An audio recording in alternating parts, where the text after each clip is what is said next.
In 1978, I managed the Holiday Madness at Macy's Santaland, a 13,000 square foot Christmas village of lights, reindeer, and elves. With 200,000 visitors, I dealt with cranky elves, stoned elves, screaming kids, and drunken Santas, all while dreaming of one day being on Broadway.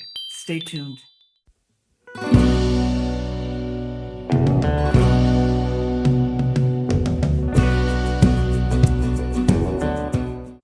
I arrived in New York City in 1978. Jimmy Carter was president. Ted Bundy, the serial killer, was arrested in Florida. Larry Flynt, the publisher of Hustler magazine, was shot and paralyzed in Georgia. The TV show Dallas hit the airways. Annie Hall won Best Picture. The musical film Grease was released. The Susan B. Anthony dollar went into circulation. 909 Americans committed suicide in Jonestown. New York City was bankrupt and crime infested. It was so bad that the NYPD passed out these flyers warning visitors, until things change, stay away from New York City if you possibly can. But if you must come, don't be walking around after 6 p.m. It's Christmas time in the city, and although I have a part-time job, I'm living on one meal a day, scrambled eggs and hash browns. I could use some extra cash. Every week, I faithfully purchase backstage to find auditions, and lo and behold, I discover an ad. Needed energetic, fun-loving actors to play elves in Macy's Santaland. Just bring your enthusiasm, good cheer, and strong work ethic. Become a part of the Miracle on 34th Street. Miracle on 34th Street was one of my favorite movies as a kid. So off I go to Macy's, the largest department store in the world. I inquire about the elf job, and I'm sent to 5 different offices until I find myself sitting across from the vice president of Macy's. Wow. I had no idea being an elf was such an important job, to which he replied, "Elf? Sweetheart, you're way too tall to be an elf. You're management material." Management material.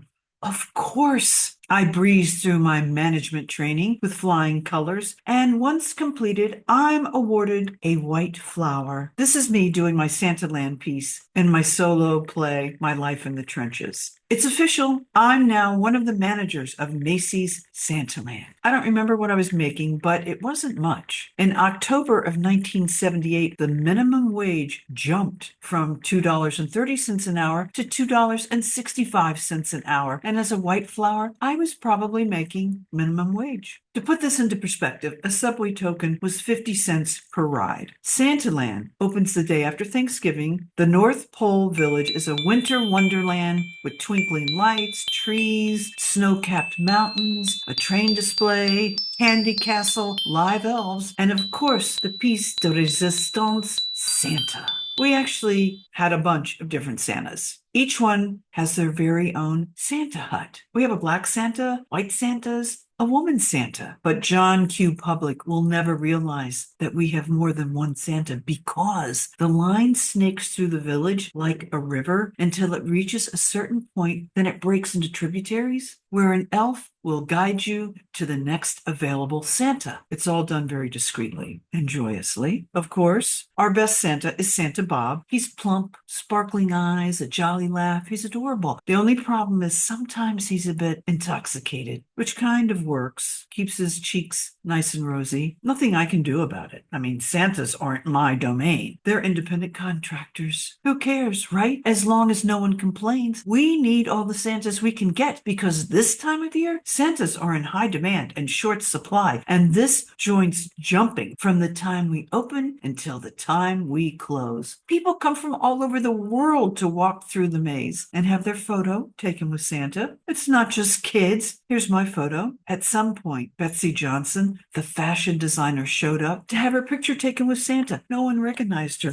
I did. I whisked her to the front of the line. Celebrity has its privileges. Now, if only Joe Papp would show up. All the elves have specific jobs. I can't remember them all. But the tree elf has a clicker and is responsible for keeping count of how many people go through the maze. By 8 a.m., the place is overflowing with expectant children and their parents, grandparents, or nannies waiting for their private moment with the man in red. Part of my job is making the rounds of the maze to confirm all the elves are at their post, everything's running smoothly. I round the corner to the candy castle. A young boy proclaims, "Shouldn't you be at the North Pole making toys?" The candy castle elf laughs and not to worry. Santa has plenty of helpers. Hundreds of elves are busy making toys in his workshop. Be sure to tell Santa your wish list. I smile, give her a thumbs up. Providing positive reinforcement to the elves is essential because being an elf is challenging. It's hard work. Sometimes people are trapped in this maze for 3 to 4 hours, and the elves must keep everyone entertained, placate disgruntled parents, help prevent meltdowns from their overstimulated kids. That's why they hire actors. Several elves are trained to work the cash registers. This may be Christmas, but once you've had your photo taken with Santa, you have to pay up. And of course, I'm called to the back on a regular basis to fix these worthless cash registers that keep jamming. And I have to explain to the frustrated elf who's being yelled at by an irate mother with a screaming 2-year-old, look, I'm sorry, but as a white flower, I'm not trained in how to operate the cash registers because I'm management, and management isn't allowed to handle money. The elf's glare turns to disdain. Yeah, it's beyond frustrating. It makes me feel like a complete idiot, and it doesn't exactly instill confidence in the elf community either. Luckily for me, my college theater friend and one-time roommate, Dinah, works as a cash register elf, and she knows how the stupid things work. So when she's working, she's able to fix most problems for me. She even trains elves on the spot if they're not quite up to snuff. One afternoon, I'm called to the back because some of the clients are getting upset and complaining because a woman is breastfeeding her child in the back area by the cash registers. I'm like, really, people? This is what gets you upset? Apologize to the woman, escort her to the ladies' room. Disaster averted. I like my little white flower job. Well, there's always a lot going on, and I seem to thrive in this high-pressure elf village. Keeping all the cogs in this machine running smoothly gives me a sense of purpose. The elves are all enthusiastic and do a great job. But by the week before Christmas, the elves are now suffering from Christmas cheer burnout. They're getting cranky. They seem to have lost some of their gung-ho, rah-rah Santaland spirit. Half the time, I'm missing elves at their stations, and they take extra long breaks or disappear. Morale is low. I discover several empty elf stations as I make my trek through the maze. I head over to the elves' dressing room, something I've never done before, where I'm greeted by the strong whiff of marijuana wafting through the air. The dressing room's empty. Where are those wayward elves? I mean, where are they hiding? What is this, Jonestown? They drank the Kool-Aid. You guys, break's over. I clap my hands like a Catholic school teacher. Let's go. Come on, come on, come on. Chop, chop. Back to work. Come on, break's over. No response. Now what? Come on, you guys. Please, pretty please. You need to man your stations. Only 2 more shopping days till freedom. You're in there. I know you're in there. Nothing. Are you kidding me? Look, I don't mind the extra long breaks. I understand. But disappearing during your shift? Unacceptable. What happened to my gung-ho Christmas spirit, rah-rah, Santaland elves? Huh? This isn't good. I have a full-blown elf mutiny on my hands. And being high at work isn't cool. I'm desperate. Look, I don't think Mr. Macy, there is no Mr. Macy, would appreciate his elves smoking dope in the dressing room. Don't make me call Mr. Macy. This gets their attention because these stoned elves are paranoid enough to believe me. The wasted elves stagger out from their hiding places. One by one, the grumpy, stoned elves file past me. One tiny elf, Frederica, who's really Fred, and after hours dresses in a curly short gray wig, pillbox hat, ladies' tanned wool coat with sensible shoes and stockings, resembles a miniature Harvey Korman as Mother Marcus on the Carol Burnett show says, as she passes me, "Bite me.